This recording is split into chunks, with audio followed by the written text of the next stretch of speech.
आपण पाहत आहात पॉलिटिकल महाराष्ट्र। राज्याच्या विधानसभा निवडणुकीत महायुतीला प्रचंड बहुमत मिळालं। जवळपास 13 दिवसांनी महायुती सरकारचा शपथविधी झाला।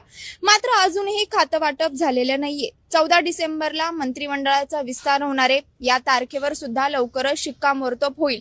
पण सूत्रांनी दिलेल्या माहितीनुसार मंत्रिमंडळाच्या विस्तारात अजित पवारांना मोठा धक्का बसू शकतो। मिळालेल्या माहितीनुसार अर्थ खातं हे भाजप स्वतःकडेच ठेवणार असल्याची माहिती मिळतेय। अर्थ खात्याऐवजी राष्ट्रवादीच्या पदरात महसूल खातं पडण्याची शक्यता आहे। आधीच एकनाथ शिंदे आणि भाजपमध्ये गृह खात्यावरून धुसफूस आहे। शिंदे गृह खात्यासाठी आग्रही असले तरी भाजप काहीही करून ते खातं सोडायला तयार नाहीये।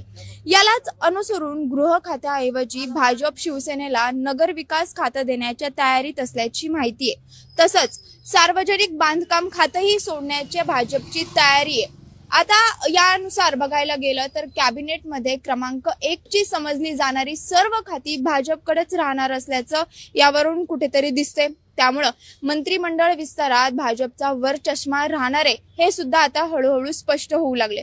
असं असलं तरी महायुतीमधील खातं वाटपावर दिल्लीतील बैठकीत शिक्कामोर्तब करण्यात येणार आहे। आणि महत्त्वाचं म्हणजे या फॉर्म्युल्यावर म्हणजेच गृह खात्याऐवजी नगर विकास खातं शिंदेंना तर अर्थ खात्याऐवजी महसूल खातं अजित पवारांना देण्याबाबत एकनाथ शिंदे आणि अजित पवार यांच्यासोबत अंतिम चर्चा झाल्यावरच अधिकृत घोषणा करण्यात येणार असल्याची माहिती आहे।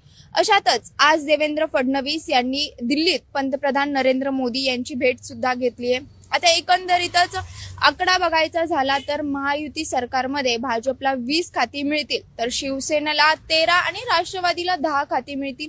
पण यात सुद्धा राष्ट्रवादीने आपल्याकडे शिवसेना इतकीच खाती मिळावीत असा आग्रह धरलाय। त्यामुळे आता 14 डिसेंबरला नक्की कोणाला कोणती खाती मिळणार, किती खाती मिळणार हे पाहणं महत्त्वाचं ठरणार आहे। यात सुद्धा अजित पवार अर्थ खातं आपल्याकडे